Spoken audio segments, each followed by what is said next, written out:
One of the most important metrics to look at when purchasing a note or considering purchasing a note is what's called investment to value, ITV. The investment is just whatever you pay for the note. So for example, in this case, this note is listed as $44,000. Let's say you pay the full amount. Let's say you don't even negotiate it down. $44,000 versus the 46.1K UPB. So that's a different ratio. We're going to talk about that in a future video.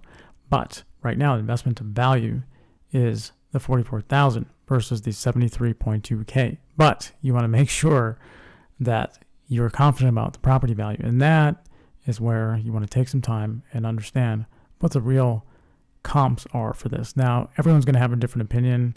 In fact, there's what's called a broker price opinion as well, where you can get an opinion officially from a real estate broker who does these types of things.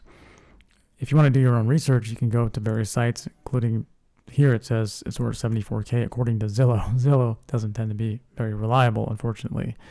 So you want to see how many bedrooms and bathrooms and square footage and the year it was built and all of that, and then do some comping in the area to see are there recent sales in this same subdivision or as close as you can get to it to see what are the best comps you can get so that you can accurately or semi-accurately estimate what the property value is. When you have a value that you feel confident in, then you can divide this number, 44,000, assuming that's what you pay for it, by the property value that you come up with, and then that is your investment to value. So in this case, let's divide 44,000 divided by 73,200, 44,000. Oops, what am I doing here?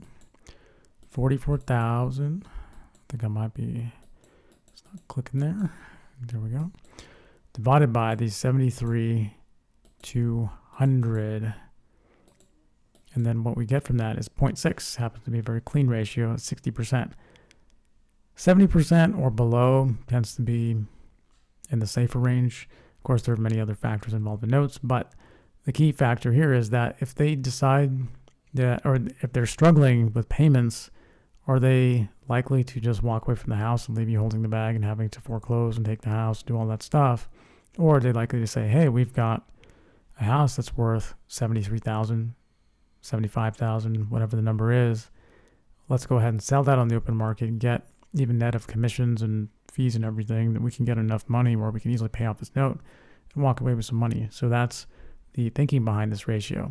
That's why investment to value is a key ratio you want to look at anytime you're looking at buying a note.